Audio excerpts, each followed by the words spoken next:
Hi everyone, I'm Eileen from Reycraft Books, and this is Magic Mirror Night. We are back with the final chapters of The Tomb of Time, where Marco and Miranda have just gotten caught trying to escape from the Chamber of Ghosts, and the creepy Minister of Justice was waiting outside for them. So I wonder if he threw them back in and what's going to happen next. Let's find out. Chapter 12, The Ghost Arena. 10 minutes later, Mira and Marco were thrown into the ghost arena. The door slammed shut behind them. There was a sound in the dark, supposedly empty chamber, and then a whistling noise. A crossbow bolt thudded into the door behind them. Marco squealed and flattened himself against the floor. "The ghosts are awake. We'll take your bodies out later," said Lisi's lieutenant, his voice muffled by the thick wooden door. "Your souls can join those of the ghosts in the chamber." The two children lay in silence, not daring to move. For 5 minutes, nothing happened. Then a ghost spoke. "Mira," it said. The voice was echoey and distant. "Mira, can you hear me?" She didn't answer. Her brother spoke in a matter-of-fact way. "The ghost is talking to you." "I know, I can hear it," she whispered tremulously. "Well, shouldn't you answer?" "No, I'm not going to answer. You know why I'm not going to answer. It's a ghost. It's my policy not to answer ghosts." He thought for a moment. "Is that a new policy, or has that always been your policy?" "Mira," said the ghostly voice again. "It's Xiao Ta.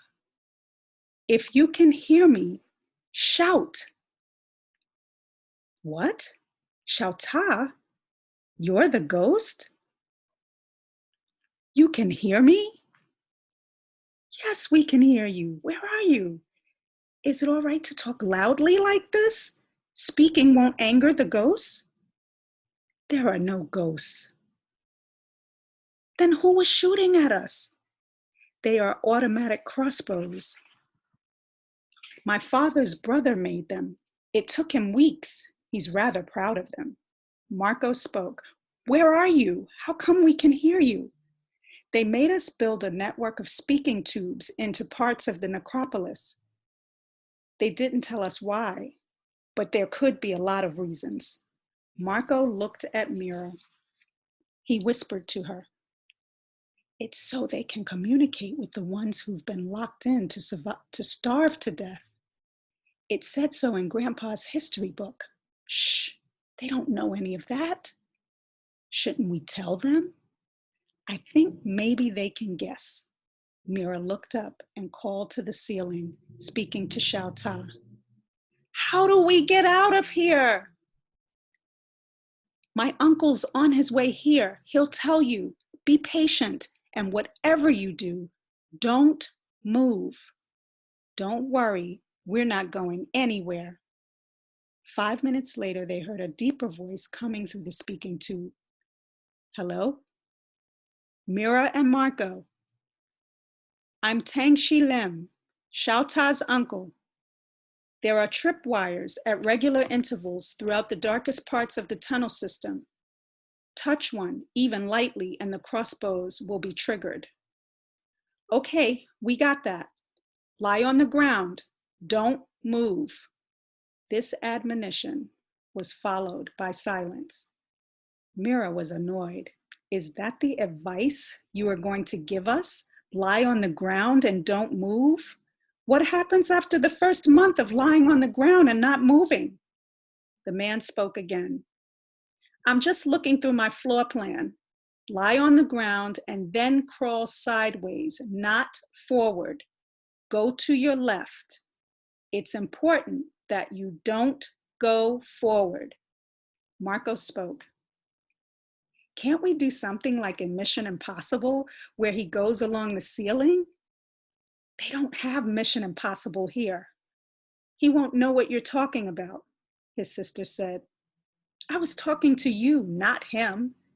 Marco raised his voice to talk to Tang Shi Lim. Can we go along the ceiling somehow? The roof? You cannot, unless you are a spider. There is nothing up there but clean rock.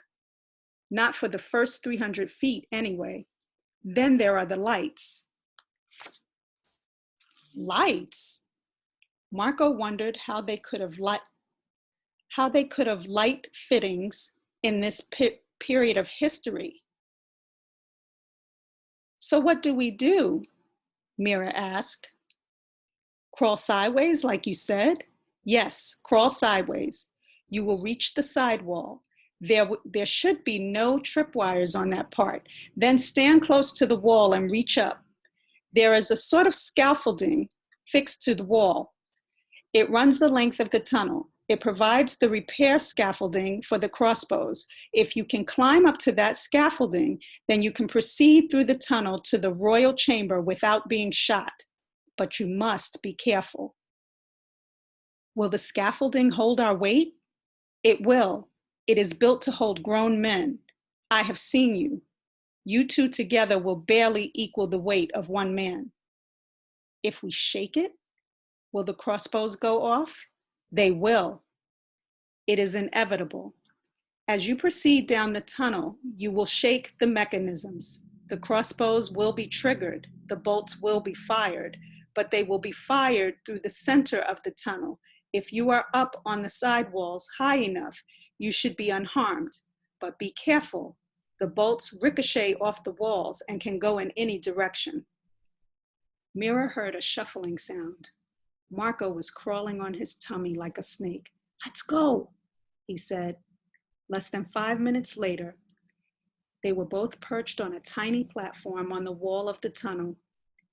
Marco had climbed up first. When Miranda joined him, the scaffolding had swung lightly and they heard the click and swoosh of a crossbow bolt being fired. Then they heard it thud twice. It's hitting the wall somewhere and ricocheting off like the guy said Marco. It's dangerous around here. They carefully shuffled forward. It took them 10 minutes to get all the way through the ghost tunnel. As they reached the end of it, they could see a glow, which gradually turned into a steady light. They had reached the emperor's royal chamber. After receiving assurances of safety, they hopped down. Tang Shi Lim had told them that there was no automatic crossbows in this part of the complex. The light came from a network of what looked like bulbs in the ceiling. Of course, they couldn't be lights in the modern sense, the children knew. Mira assumed they must be a network of channels that led to the open air. They must be like my remote viewer, said Marco.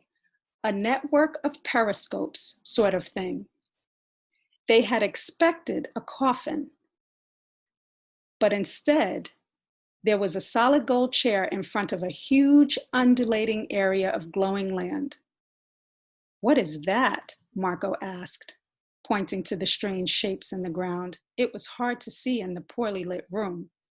I think it's a map, his sister replied. I think it's supposed to be the country that the emperor is going to rule after he's dead.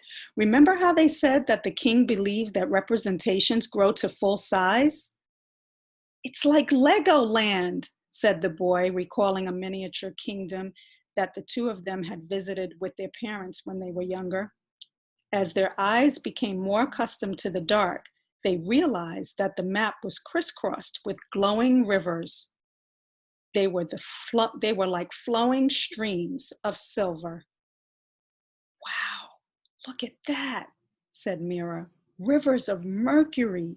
It's amazing.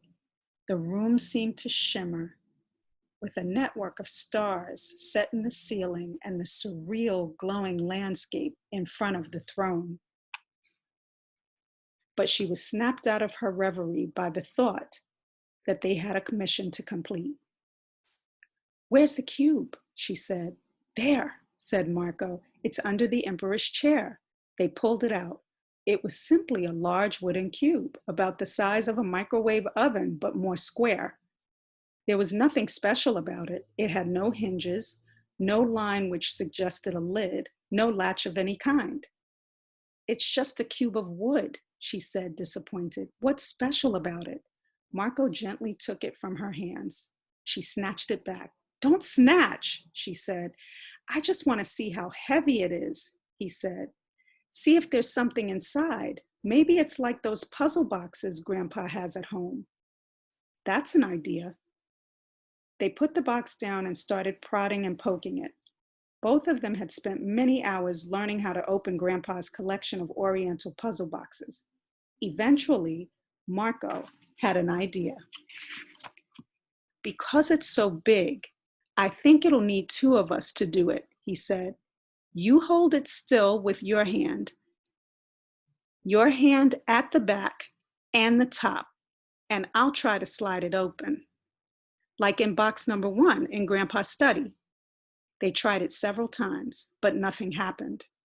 Then they tried the pattern for the second box in Grandpa's study. Again, there was no result. But the third time, they got lucky. Finally, it slid open like a dream. "Great," said Mira. "Now let's see what's in it." They opened it. Inside was a mirror. "It's another magic mirror," she said. "No, it isn't. It's our magic mirror. Look at the markings on the sides. It's our mirror." "But how can that be? It was just destroyed." "I don't know. And I can't be bothered to think about it. I'm too busy being happy. Mirror, we are going home." They both shouted a spontaneous yelp of delight. "Yippee!" "And where is your home?" a deep voice asked. They turned, surprised to see a dark figure in the corner of the room. He stepped into a shaft of light. Thank you for joining us. Come back tomorrow for the very last chapter of The Tomb of Time. Hope to see you then.